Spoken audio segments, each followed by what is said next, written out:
చూడండి, పిఠాపురంలో పోటీ చేయడం కారణం పవన్ కళ్యాణ్ గారికి పిఠాపురానికి అదృష్టం అండి. పవన్ కళ్యాణ్ గారు పిఠాపురం పోటీ చేస్తున్నారండి, పిఠాపురానికి అదృష్టం. ఆయన బోళ్ళు ఎన్ని పనులు చేశారండి, కొన్ని కోట్ల రూపాయలు ఖర్చు పెడుతున్నారు. పిఠాపురం నెగ్గాడంటే ఆయన ఎన్ని పనులు చేస్తారో అర్థం చేసుకోండి. పిఠాపురం నెంబర్ 1 స్థానంలో తీసుకొస్తారు సార్. ఆయన చాలా మంచి వ్యక్తి.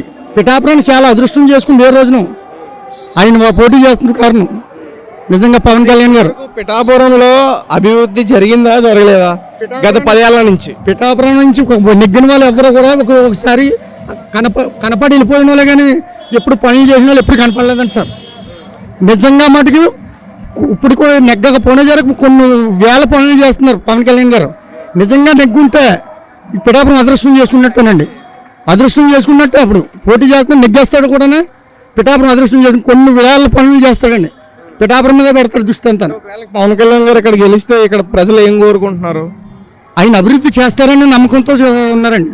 ఇప్పుడు ఆయన అభివృద్ధి కూడా చేస్తాడు కూడా. ఆయన కొన్ని ఏరియాల్లో పోటీ చేయలేని ఏరియాల్లో వస్తే నెగ్గకపోయినా కానీ కొన్ని పనులు చేశాడు సార్. ఇప్పుడు ఆయన పోటీ చేస్తున్నాడంటే ఎంత నెగ్గాడంటే చేయడేటి సార్. గ్యారంటీగా నెగ్గేస్తాడు, చేస్తాడు కూడా సార్. ఎన్ని వేల ఓట్లతో ఇక్కడ గెలుస్తాడు పవన్? 50,000 ఓట్లతో నెగ్గేస్తారు సార్ గ్యారంటీగానే. ఇక్కడ ఉండడమే 2 లక్షల పైన ఓట్లు సార్. 1 సైడ్ ఈ లోపల మామూలుగా అయితే 1,00,000 ఓట్లతో లెక్కుతాడు సార్. వర్మగారం కూటమి ఉండడం వల్ల 1,50,000 సార్. 5 సంవత్సరాలు అవుతుందండి మన మామూలుగా అయితే జగన్మోహన్ రెడ్డి వచ్చి.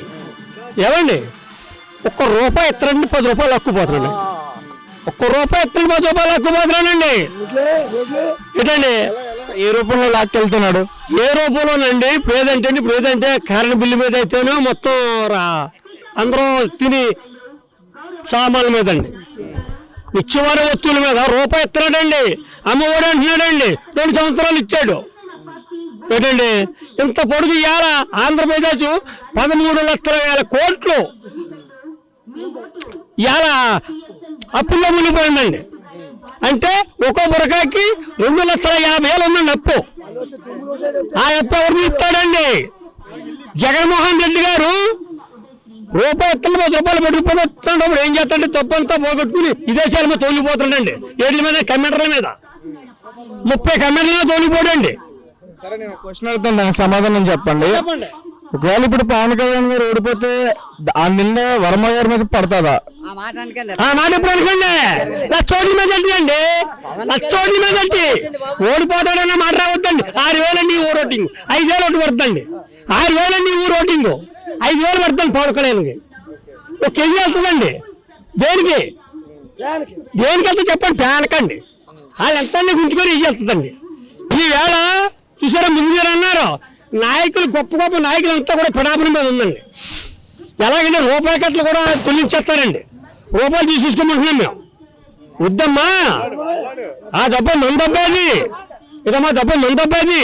ఆ దెబ్బ అంటే కాదు కట్టబడి సంపాదించింది కాదు. అంతే కాంచేది ఏముందంటే అది మరి తినేయండి. ఓట్లు మాత్రమే పాల్గొనే ఆయన మంచివాడు, సొంత రూపాయలు ఖర్చు పెట్టుకుంది కెపాసిటీ ఉన్నవాడు.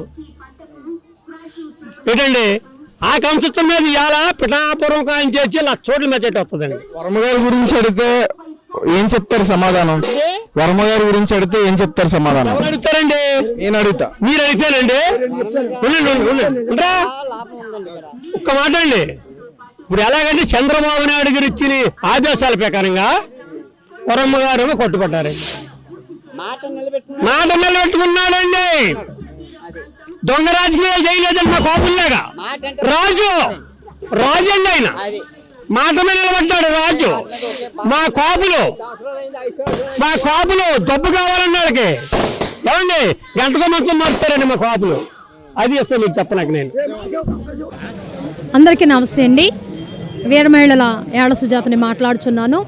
ప్రతిపక్షము మరి నిన్న వీడియోలోని చెత్త ప్రభుత్వము చెత్త అంతా చేర్చుకుంటుంది అని మాట్లాడుతున్నారు.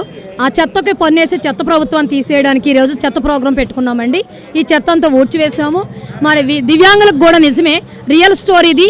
పిఠాపురంలో పాస్టర్ గారు అమ్మాయి గ్లోరీకి నేను వివాహం చేశాను. పెళ్ళయి 12 సంవత్సరాలు. ఈ రోజు కూడా అమ్మాయికి ఏ సహాయం కూడా ప్రభుత్వం ఇవ్వలేదు. అలాగని తిమ్మాపురం కాశీబాబు గత సంవత్సరంలోని మరి బొజ్జా దొరబాబు గారికి ఈ యొక్క వికలాంగుల బాధ్యత అప్పగిస్తే కనీసం ఒక్క 1000 రూపాయలు ఓటుకని కూడా అడిగితే బొజ్జా దొరబాబు గారు ఇవ్వలేదంట. మరి వాళ్ళంతా కూడా మరి చెత్త నాయకులుగా డిసైడ్ చేసుకుని మరి ఆ దొరబాబు గారి ఇంట్లో మేము 7 నైట్లు ప్రార్థన పెట్టామండి. మరి పెన్నం దొరబాబు గారు నెగ్గాలని. ఆయన ముఖం మాకు తెలియదు, ఈ ఊరి ఎమ్మెల్యే ముఖం, మా ముఖం ఆయనకి తెలియదు. కానీ అద్భుతంగా పవన్ కళ్యాణ్ గారు నేను జాయిన్ ఒక నెల కూడా అవ్వలేదు, వెంటనే ఉదయ్ కుమార్ తమ్ముడు నన్ను చర్చిలో పాశ్రమగా నన్ను ఎంతో అద్భుతంగా అన్నా చెల్లెలు తమ్ముళ్ళు ఇద్దరి మధ్య ఒక చెల్లిగా అక్కగా నన్ను నిలబెట్టుకున్నారు. మరి దివ్యాంగులు ఎంతమందో, మరి కాశీ కూడా ఎంతో బాధపడేటప్పుడు వచ్చి అక్క మనం ఎంతో ప్రార్థన చేస్తాం, బొజ్జా దొరబాబు ఎంతగానో మరి మేము వెళ్తే కనీసం మాకు టిఫిన్ పెట్టడానికి కూడా గతి లేని స్థితిలో ఉన్నాడు.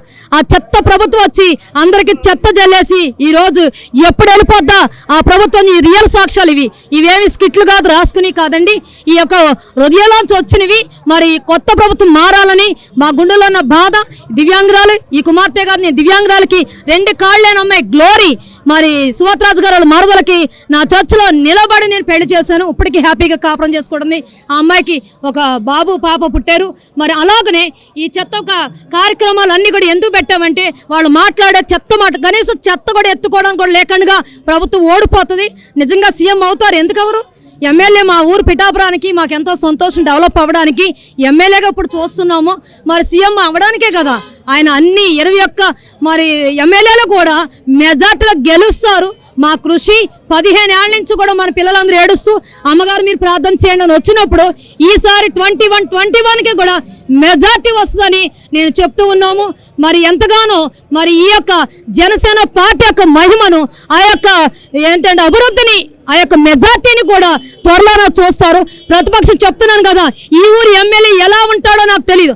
ఒక్కసారి మా తోటకోళ్ళ గారికి మాకు గొడవ వచ్చినప్పుడు ఎమ్మెల్యే అనుసరించి కనీసం మరి మధ్యవర్తిగా చేయండి అంటే నేను రాను మేము చెప్పమన్నారట. అప్పటి నుంచి నా గుండెలో బాధ ఉండిపోయింది. ఎందుకు ఇంకా ఊర్లో ఉండి ఆయన ప్రజల క్షేమం కోరుకోకపోతే ఎక్కడ ఉన్న ఆయన వచ్చి హెలికాప్టర్ వేసుకుని వచ్చి మా క్షేమాలు కోరుకుని అతి తక్కువ టైంలో నన్ను ఫోటో ఎంపీ ఉదయ శ్రీనివాస్ తమ్ముడు మరి పవన్ కళ్యాణ్ గారు ఏమీ మాట్లాడకుండా నన్ను మా నాన్నగారిని పక్కన పెట్టుకున్నారు. కేవలం మా సమస్యల కోసమే వేరే మహిళలుగా ఈ జనసేన పార్టీలో జాయిన్ అవ్వము. జాయిన్ అయ్యి మేము రియల్గా చేసిన ఎన్నో ప్రతిపక్షం చాలా దుర్మార్గంగా నా చర్చిలో వాళ్ళకి నా పక్కన గుండ్ర రచిత భర్త మంచం మీద ఉన్నాడు, ఆయన నడుం పడిపోయింది, పెన్షన్ రాయలేదు. నా గుండెల్లో ఎంత బాధ ఉందో చూడండి. ఒక మంచం మీద ఉన్న వ్యక్తికి ₹1 డబ్బులు కానీ మరి ఆయన 15 ఏళ్ళ నుంచి ఉండిపోయాడు, 15 సంవత్సరాలు ఉండిపోయిన వ్యక్తికి పెన్షన్ రాయలేదు. ఎంత బాధ అండి. నా చర్చిలో ఉన్న వాళ్ళకి రాజులు మిరియాం పెన్షన్ రాయలేదు. పెన్షన్లు ఎవరో మంచి మీద పట్టించుకోరు, కనీసం మాకు లాంటి వాళ్ళు సమస్యలు వినిపించుకోరు. ఎక్కడ ఉన్నాడు, ఉంటాడా, ఇక్కడ నిలబడతాడా, ఇక్కడ ప్రభుత్వం చేస్తాడా, ఇవన్నీ చేయగలడా? ఈ డొంక మాటలు, డొంక తిరుగుమాట చెత్త మాటలు, చెత్త ప్రభుత్వాన్ని చెత్త హీరోతో ఊడ్చి పాడేస్తాము. మంచి ప్రభుత్వం వస్తాయి. మా గుండెల్లో ఉన్న బాధ ఒక పాస్టమ్గా ఈ ప్రభుత్వం కొరకు నిలబడాలి. 100 రోజులు కట్టుకుపోస్తున్నాను. నేను కట్టుకుపోసం ఉన్నాను, అది ప్రతిపక్షం తెలుసు, బొజ్జా దొరబాబు గారు కూడా తెలుసు. మేము ఎలా చేస్తామో వీళ్ళందరూ కుట్రదారులు అనమాట. ఈ కుట్రతోటే మేము ఈరోజు బయటకు రావాల్సి వచ్చింది.